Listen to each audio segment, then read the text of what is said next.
Wabarakatuh. Selamat teman-teman. Pagi ini kita lanjut ya. Podcast pagi Sukses is for you. Ini masih dengan King. King monitor. Halo, King.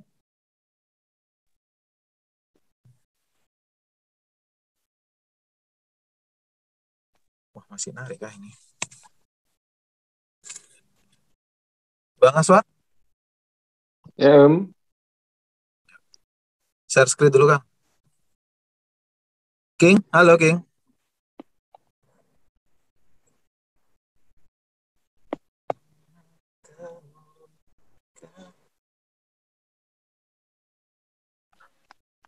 halo, Ah, assalamualaikum. Waalaikumsalam warahmatullahi wabarakatuh. Gimana kabar?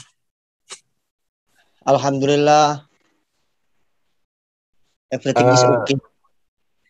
Gejala-gejala darah manisnya? Mana darah manis? Gejala Jerman. darahnya gimana? Gejalanya masih yang seperti kemarin, masih apa namanya sering haus Sering, sama sering kencing. sama kencing sama buang air kecil. Oke. Gimana ke ininya? Orderannya? Orderannya alhamdulillah stabil. Pagi ini udah dapat berapa? Pagi ini belum keluar, nunggu CV aja. Oh, Ah, siap, siap. Memang diniatin gitu ya? Bener, biar nggak jadinya. PHP-in orang nih. Daripada cancel ya. Sip, sip. Kemarin dapat berapa? Kemarin kurang lebih 12 trip. Alhamdulillah. Dengan nominal Nominal di atas 100. itu udah bersih atau masih perlu dipotong itu? Insya Allah bersih kemarin. Alhamdulillah. Oke, Heeh. oke. Monggo, Kang. Oke, mana itu ya ininya?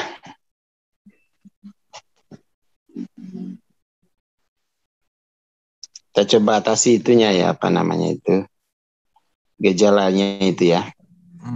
Sering haus dan hari ini puasa nggak? Hari ini alhamdulillah enggak. Alhamdulillah. Sip, sip. Ini teman-teman yang ikut Asura banyak juga ini ya. Mau lebaran. Coba ini ya, kita fokus kepada gejalanya ya.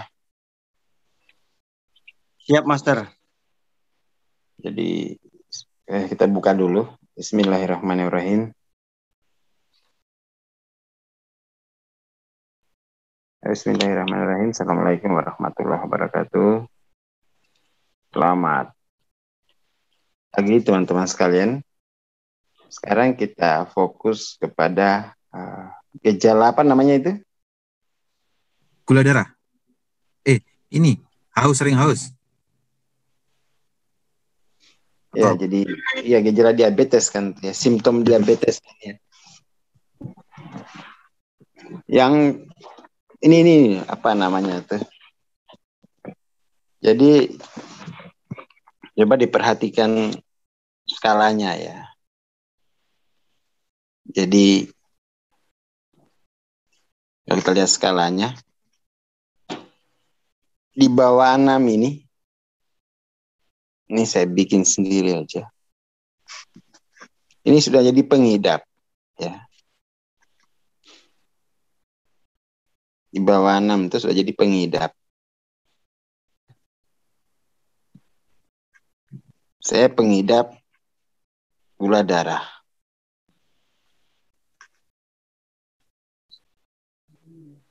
Pengidap diabetes. Saya pengidap itu artinya sama dengan penyakit.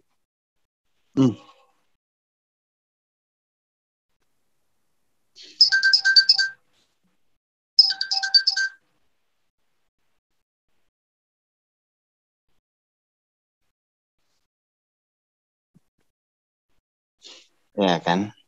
Ini kan kesalahannya di situ. Jadi di situ ada keyakinan di situ. Sudah ada belief system bahwa saya itu penyakit. Ya kan? Jadi pada skala 7, 8, 9, 10 itu sudah itu. Penyakit itu kan tinggal nunggu mati itu.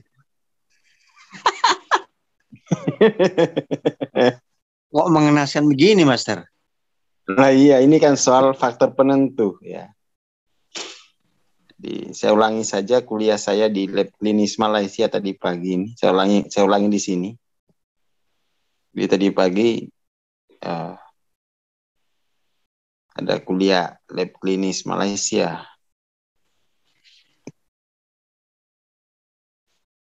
Ini hanya soal faktor penentu gitu ya.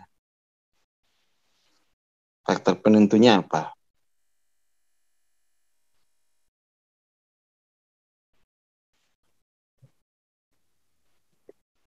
Jadi cara yang paling gampang, jadi persoalan epistemologi itu bukan persoalan sederhana. Itu persoalan paling dasar dari kemanusiaan.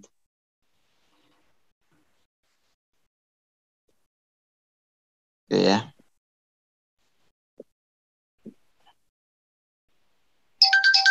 Kan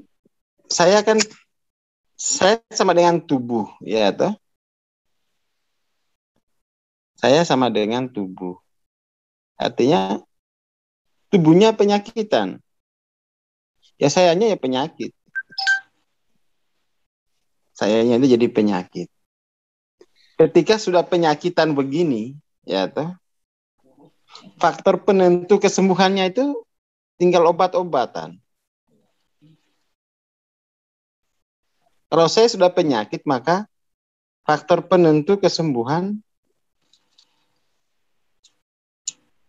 obat-obatan.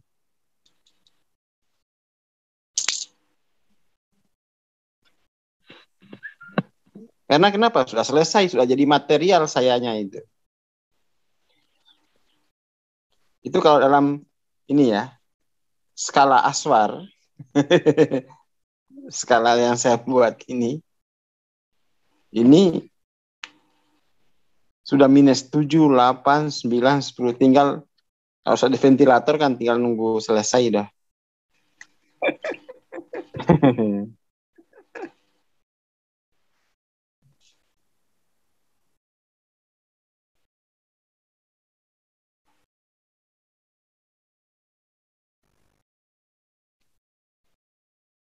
Seperti itu.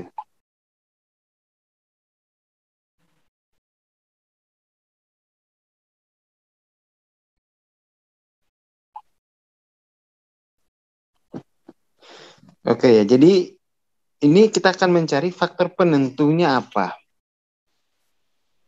Dan akhirnya bergeser itu. Faktor penentunya itu kan mestinya konsistens. Faktor penentu itu konsisten. Perubahan gejala itu konsistens. Sekarang konsistens itu dianggap tidak ada. Lalu faktor penentunya dari konsistens menjadi materi. Menjadi obat-obatan. Ini persoalan asumsi aja loh ini. Persoalan asumsi.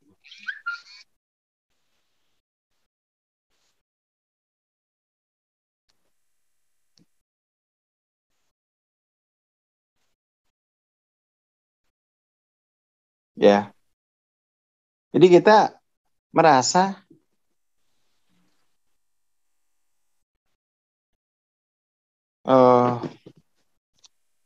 ikhtiar obat itu ikhtiar.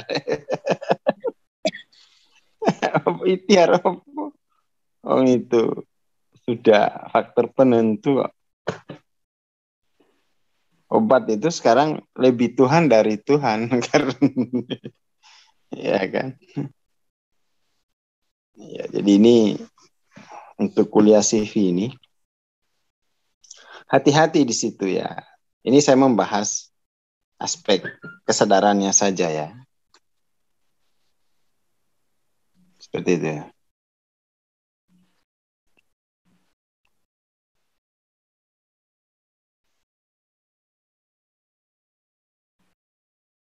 Seperti itu. Nah,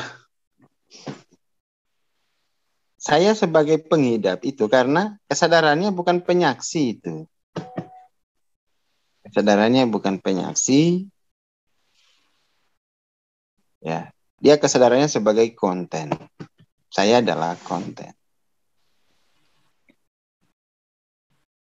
Lalu kemudian, nah, ketika dia penyaksi kayak begini, ini baru bisa, gejala itu kan hanya yang lewat, ya toh?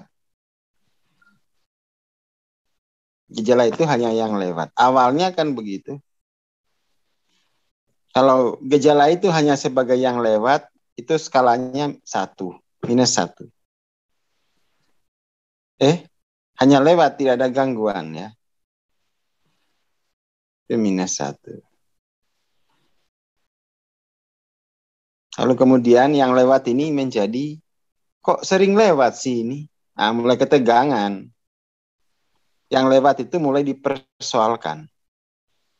Mulai menjadi fokus, perhatian. Gejala itu mulai menjadi perhatian.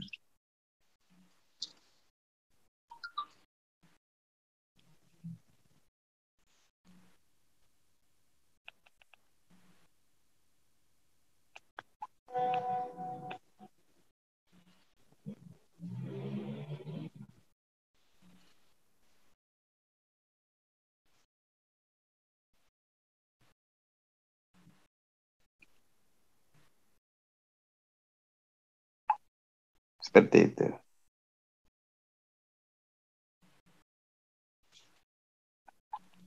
Jadi yang lewat itu kok menjadi soal karena dia lewat dan menjadi tekanan.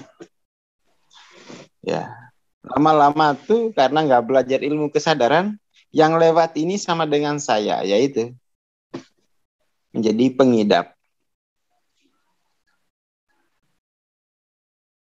Menjadi pengidap. Kesadaran sebagai pengidap ini nih, maka ketika sudah menjadi pengidap, yang lewat itu hanya sebagai bukti bahwa, oh iya, betul saya pengidap. Betul saya pengidap. Jadi setiap kali kencing sering, oh iya betul saya pengidap. Betul saya pengidap. Ya tinggal tunggu mati nih gitu.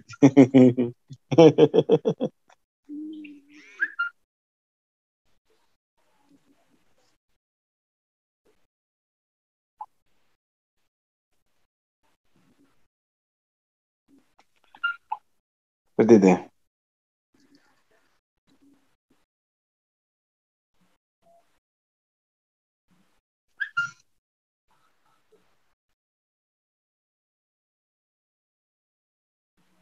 Ya jadi hati-hati itu ya. Kalau menyaksikan yang lewat itu sebagai sesuatu yang baru. Kehidupan itu selalu baru.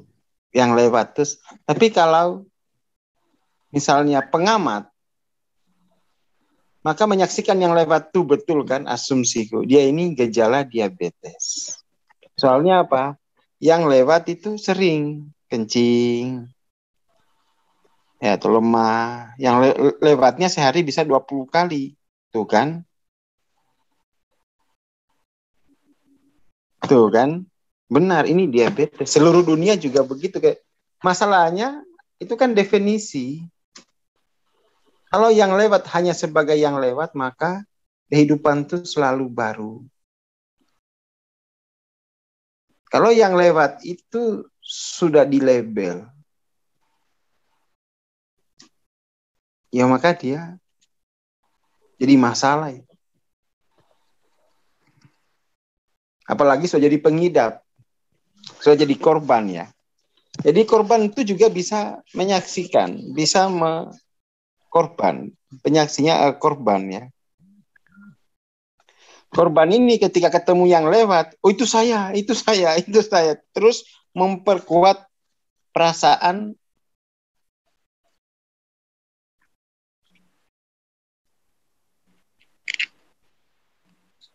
sebagai korban.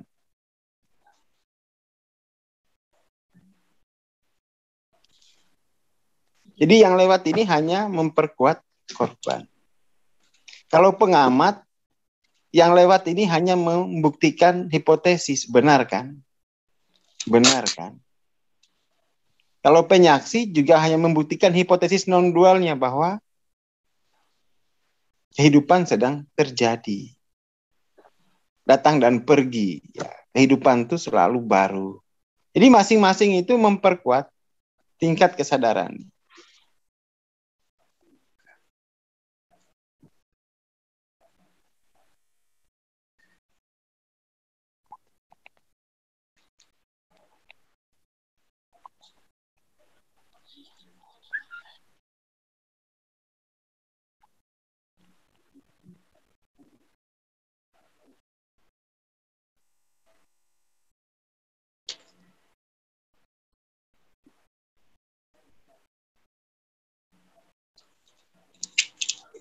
Seperti itu.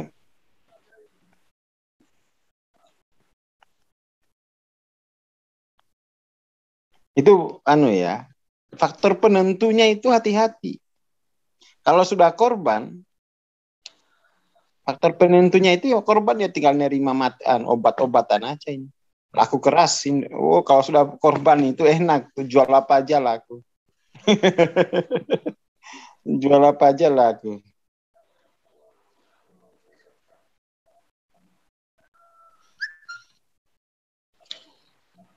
Seperti itu.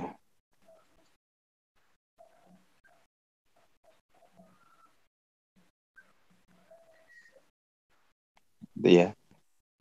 Kalau kemudian pengamat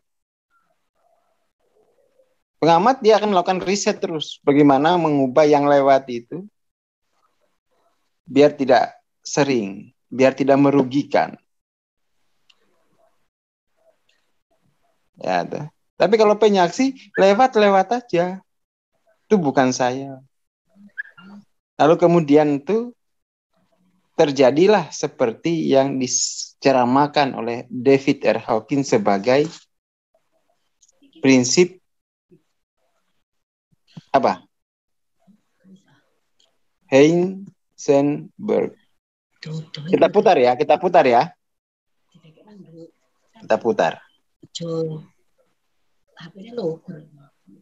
Kita putarkan prinsip Heisenberg bagaimana proses perubahan itu, transformasi yang hadir ini. Jadi yang hadir ini itu jangan dibuat faktus. Itu kan potensi yang aktual, potensi jagat yang aktual. Jangan difaktuskan, harus dikembalikan ke potensi dengan tidak diapa-apakan. Masalah itu tidak akan jadi masalah kalau nggak diapa-apakan. Oke, kita nonton prinsip Heisenberg.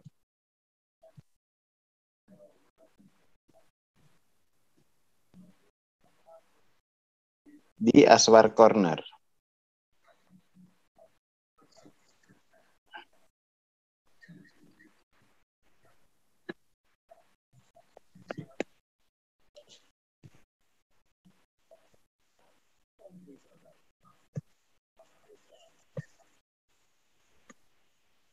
Oke ya. Ini saya sengaja dulu ini untuk kuliah-kuliah. Ini nih. Dengeran nggak suaranya? Belum keluar, belum dengar Ustaz. Berarti harus dimatiin dulu ini ya. Iya, keluar dulu, Kang. Oke, ntar saya keluar dulu.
Iya. Iya enggak blok.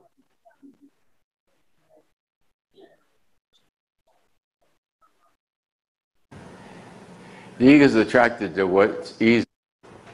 So we're going to look today at how to decrease effort so that aversion doesn't prevail. The ego is attracted to what's easy and has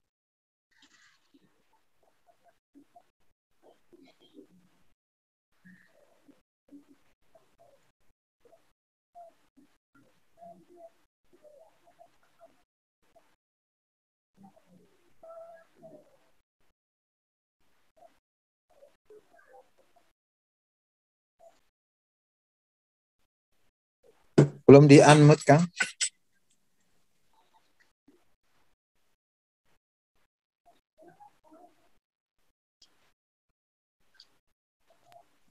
Geser ke atas itunya.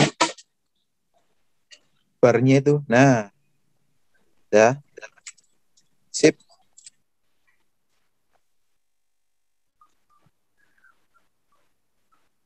the effort. Kedengaran ya? It's easier just to go. Kang? Oke. Kedengaran ya?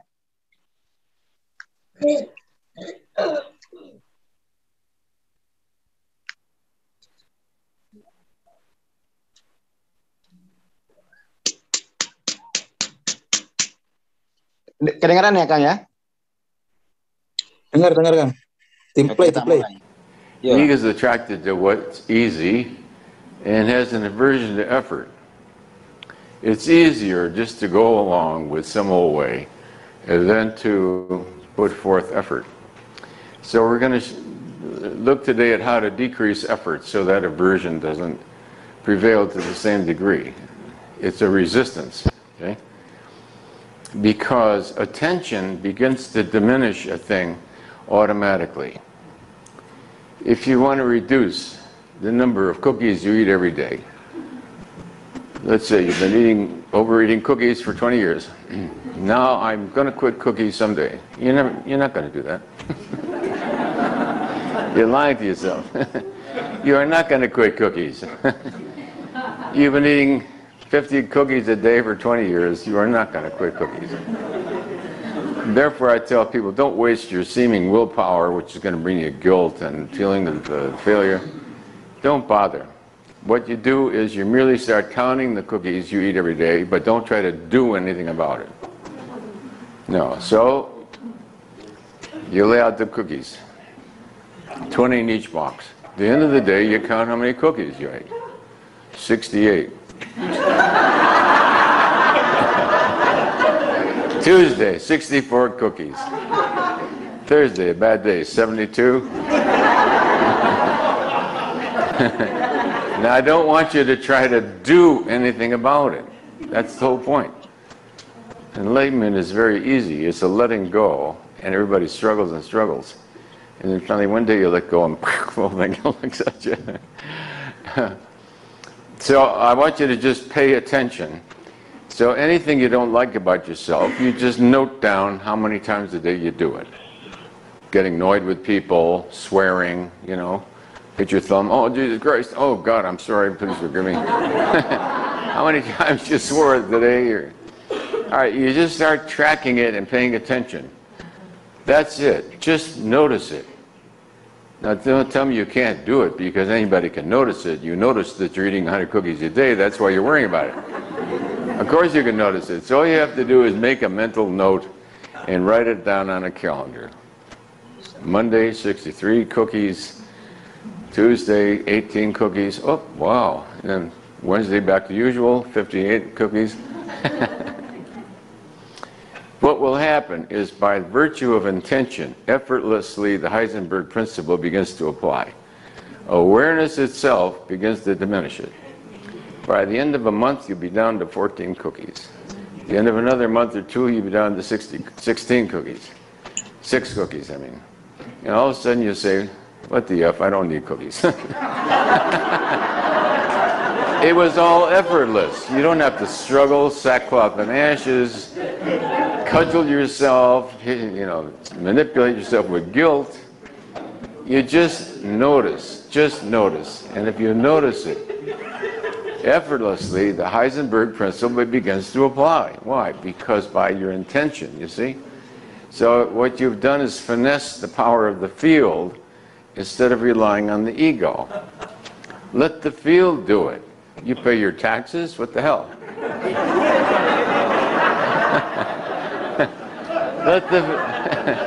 The government's supposed to do it, ain't it? So the field's the government. You just show the government what your problem is, and the government's going to take care of it. Yeah. All right, so you call in the government, and you do that by the Heisenberg principle, which is effortless. All you have to do is note it, pay attention, huh? So it's actually easy, but you avoid it because it seems like effort, because you're going at it the hard way, trying to lift yourself by your bootstraps. Oke ya.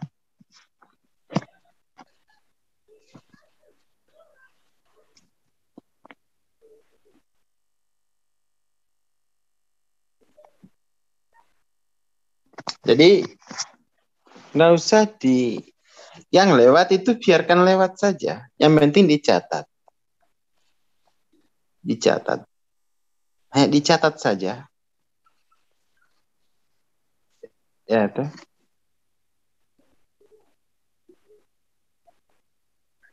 Jadi tapi kan penyaksi ya. Kesadarannya harus kesadaran penyaksi.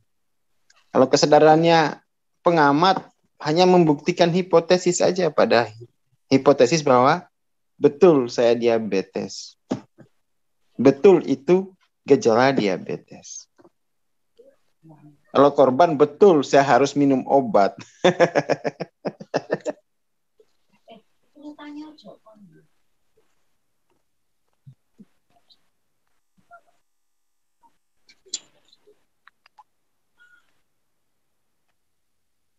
Oke ya.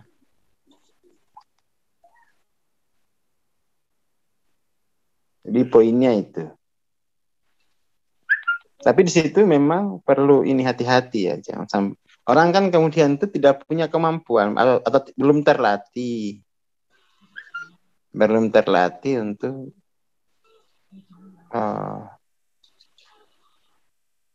apa namanya itu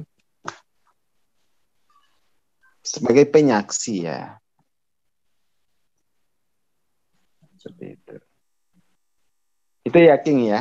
Jadi hati-hati di situ dengan manggonnya itu di mana. Manggonmu di pelaku korban, pengamat. Pengamat itu kan hanya untuk membuktikan hipotesis yang sudah dianutnya. Atau penyaksi ya. Penyaksi itu hanya ya menyaksikan sinkronisitas gitu ya. Seperti itu.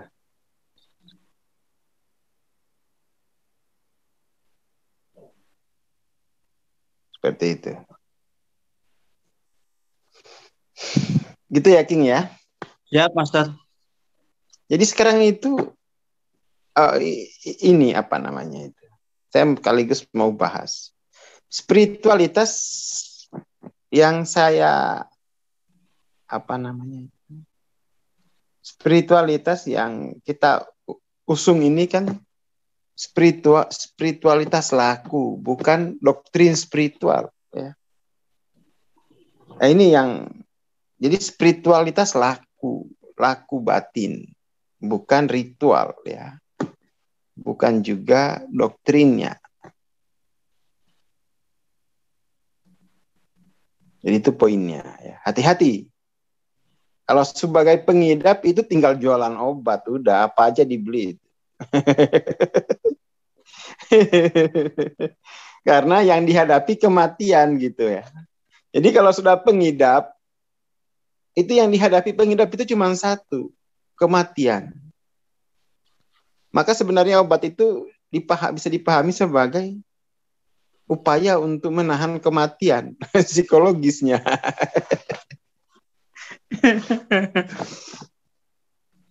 Oke lah ya, ini nanti kita bahas ini lebih dalam, mungkin di sesi beda buku ya. Tapi mungkin ke hari ini karena saya lagi di Solo. Jadi dari materi ke consciousness. Dari consciousness ke materi gampang.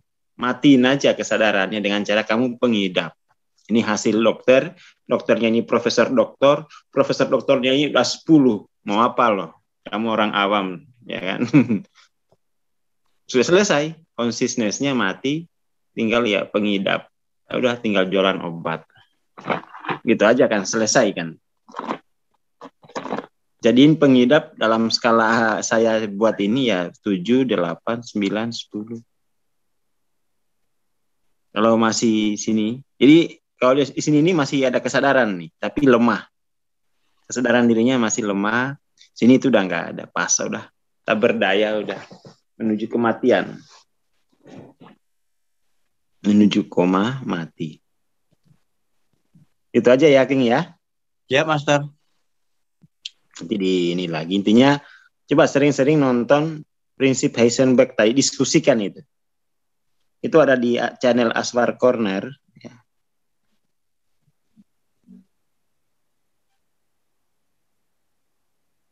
Seperti itu. Terima kasih. Ya, anti mati itu palingan obat. Ya, ini yang kita kembangkan ini kan spiritual itu sebagai lelaku ya, bukan doktrin dan ritus. Indonesia ini penuh doktrin, penuh ritus. Dan itu sudah dikritik sebenarnya. Cuman kan sudah kita kritik. Seperti itu. Dan kritik terbaik itu dengan ya mengembangkan yang kira-kira itu apa? Lelaku ini kan akhirnya sebagai pengawian itu ya, kita udah sebut itu sebagai pengawian pribadi, nggak usah dihotbahkan ke publik kecuali dia mau seperti itu. Itu yang kita kembangkan, spiritual sebagai laku.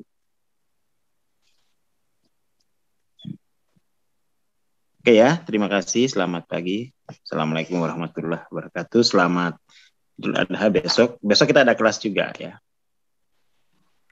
Insyaallah. Terima kasih Bang Aswar. Terima kasih, Geng. Kita jumpa di insyaallah besok ya, atau di beda-beda buku nanti kalau memungkinkan. Assalamualaikum warahmatullahi wabarakatuh.